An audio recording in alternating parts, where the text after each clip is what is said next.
You've got some nerve to challenge me. I'll show you the difference between you and me since you are such an idiot.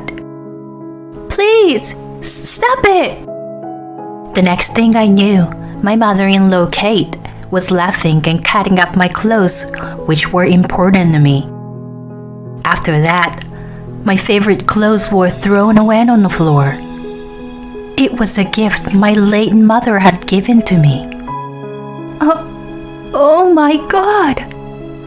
My name is Kim, and I am a 30-year-old housewife. I met my husband Nick through my friends from university years. We met when my friends and I were having a few drinks, and one of my friends invited him over. He then asked me out on several dates, and we began to go out. We got married and lived happily together as a married couple.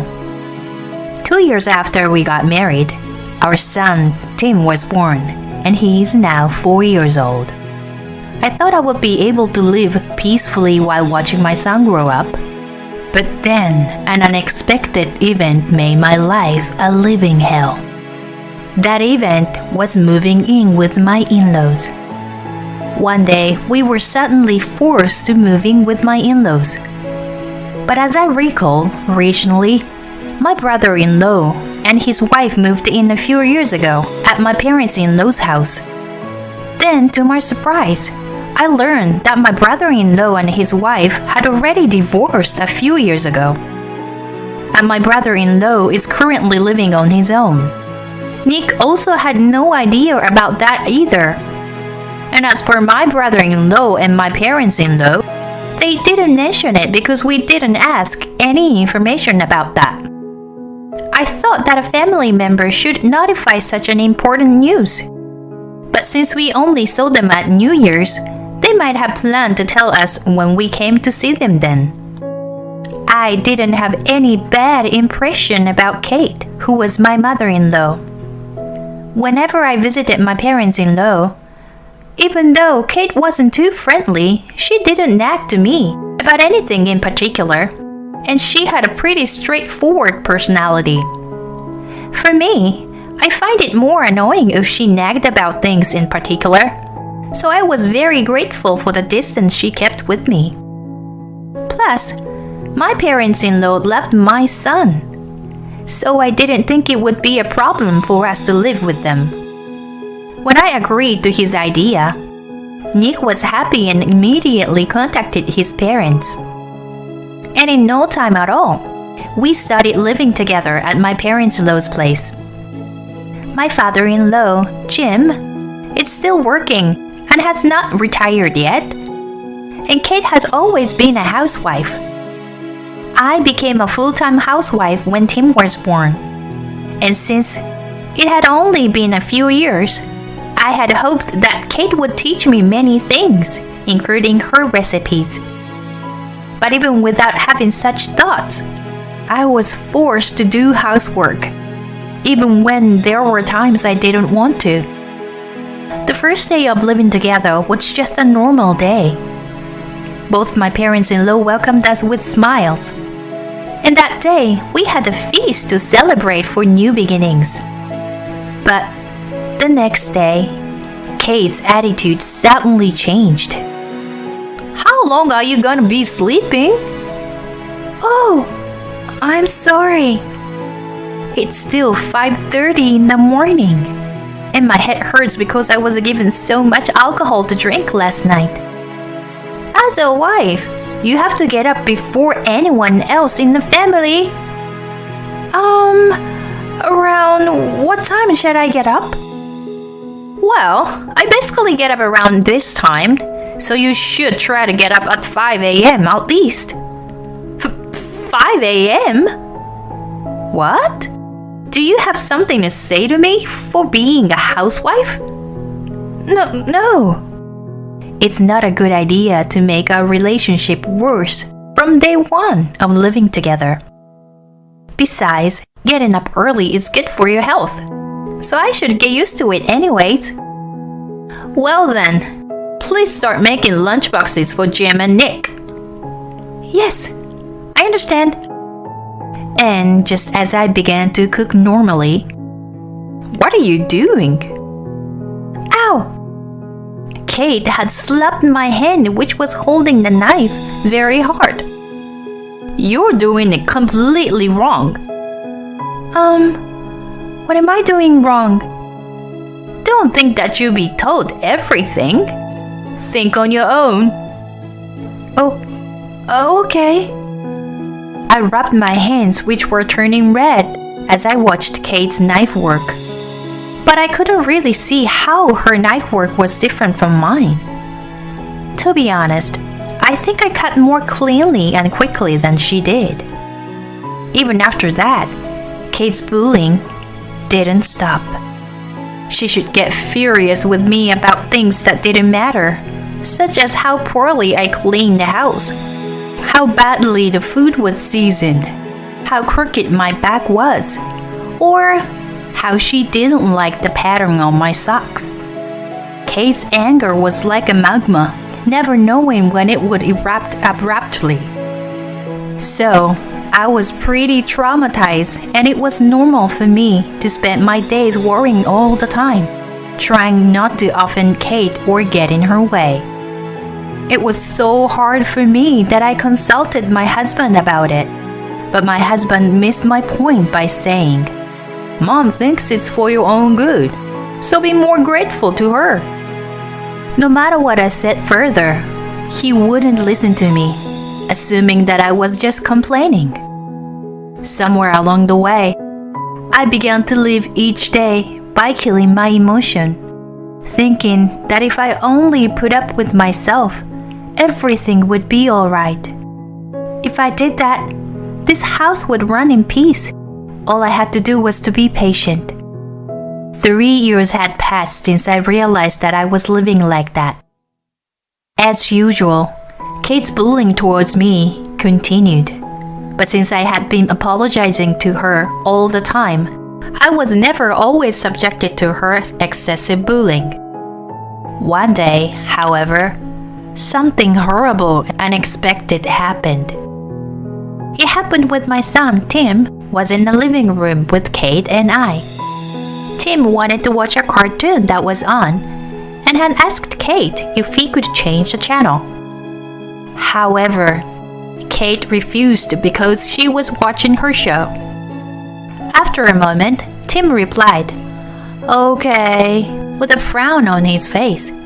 But Kate did not miss that moment. "Hey, Tim, what was the face you just made now?" "Huh? You frowned, didn't you? I am the second highest position in this house after my husband Jim. You are the second to last position in this house. You are in the weakest position with your mother. So how dare you show your frowning face to me?" Then Tim starts to cry at Kate's sudden anger. "You are a man, but you're pathetic for crying to buy forgiveness. I will beat the rotten mind of yours back into shape." With saying this, Kate tried to slap Tim. "Stop! Please stop!" I had to push Kate down. "Don't you dare lay your hand on Tim!" Kate was startled for a moment, but soon her face turned red and she glared by saying, "Do you realize what you've done?" She then got up and walked away. Then she came back into the living room holding my clothes and a scissor. I had a bad feeling about this. Kate? You've got some nerve to challenge me. I'll show you the difference between you and me since you are such an idiot. Please, stop it. The next thing I knew, Kate was laughing and cutting up my clothes, which were important to me. After that, my favorite clothes were thrown away on the floor. It was a gift my late mother had given to me. Oh my God. I picked up my favorite clothes in tears. Tim calls out, "Mom!" and gives me a hug while crying to me. I can't be in this place anymore. I finally woke up and decided to pack up my things and take Tim with me to get out of there. Until now, Kate had forced me to do housework every day, and I was not allowed to leave the house without her permission. But I no longer care about that anymore. Seeing my chance, I loaded my belongings into the car, told Kate that I was going shopping to the supermarket with Tim, and drove to my parents' house. My dad Sean, my brother Jeremy, and his wife Gwen lives together. My mom passed away about 10 years ago due to illness, and the clothes that were cut up by Kate were my favorite clothes that my mom had bought me as a gift when I found a job. My mom passed away a month after she gave me the clothes as a gift. So you can imagine how important these clothes are to me. And I can say that they are my favorite memories of my mom. My dad, Jeremy, and Gwen were all immensely upset when they saw the destroyed clothes and heard about all the bullying I had received from Kate. Jeremy told me, "You've endured so much and worked so hard. So, leave the rest to me." Dad also spoke kindly to me and told me that I could take the bath first. It had been years since I had taken the bath first. After the bath, Jeremy and Gwen served dinner to Tim and I. It had been years since I had eaten a home-cooked meal prepared by someone other than myself. I couldn't stop crying. I came to my senses and decided that I would never go back to that house and that I would divorce Nick. As I was finishing dinner, sure enough, Nick called me. "Hey, where are you?" "I'm back at my parents' place." "I won't go back to your parents' place anymore. I also want divorce."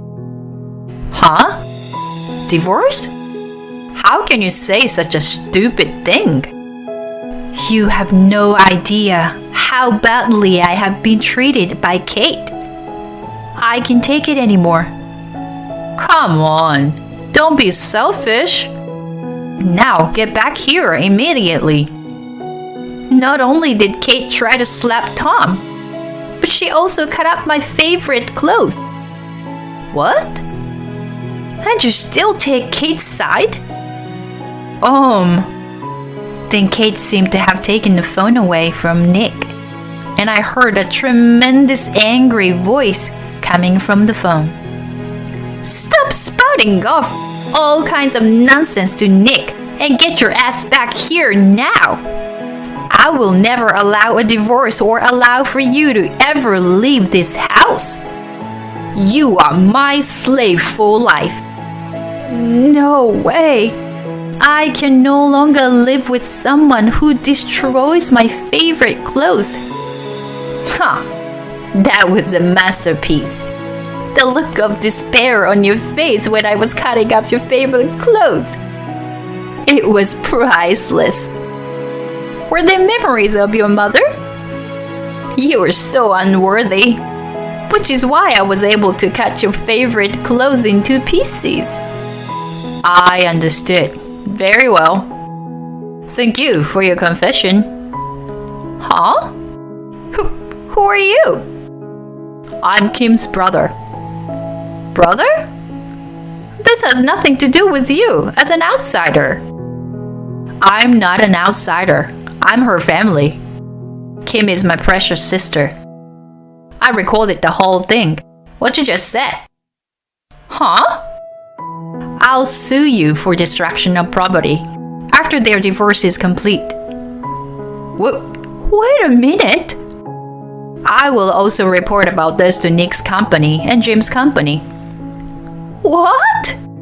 No, please, don't do that.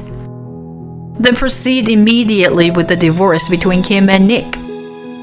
Of course, Tim will be taken by Kim, and all the child support will be covered by Nick. No way. If you don't agree to these conditions, I will spread the word to your neighbors that you try to abuse my nephew. Okay, I understand. So please don't do that. Then please tell Nick to come over to this place and have the divorce papers signed.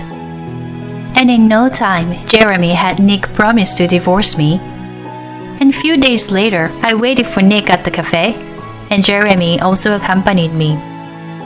My husband awkwardly came in alone and signed the divorce papers. Well then, we'll file these papers. You won't report this to my company, right? I won't report you or Jim's company. Nick looked relieved as he left the cafe.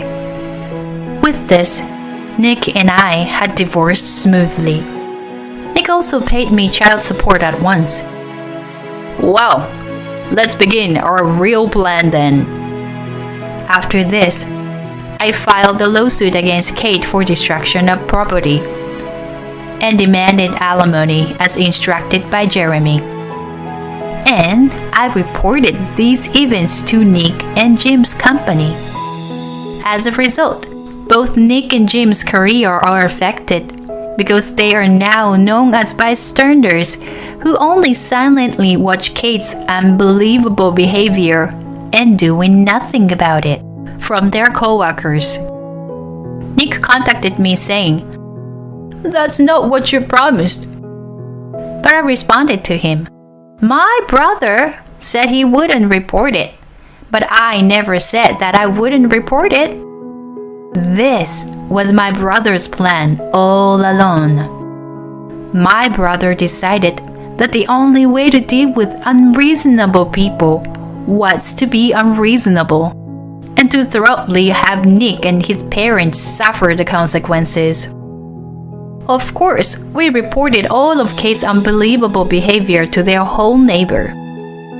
As a result, Kate is no longer spoken to by anyone and nobody wants to get involved with her.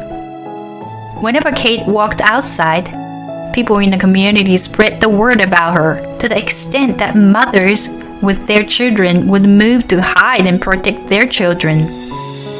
As a result, Kate became completely depressed and withdrawn and doesn't go outside at all. It's a really nice feeling to get back at them. Meanwhile, I have fully returned to my parents' place, began working a new job, and I'm also working hard as a single mother. Back at home, Jeremy and Gwen and my retired father would take care of Tim and support him. Tim is definitely enjoying his life surrounded by his kind aunt and uncle. I really can't thank Jeremy enough for his full support. Next time I have some money saved up, I would like to take my whole family on a trip. Thank you for watching until the end. Please subscribe to our channel. See you in the next video.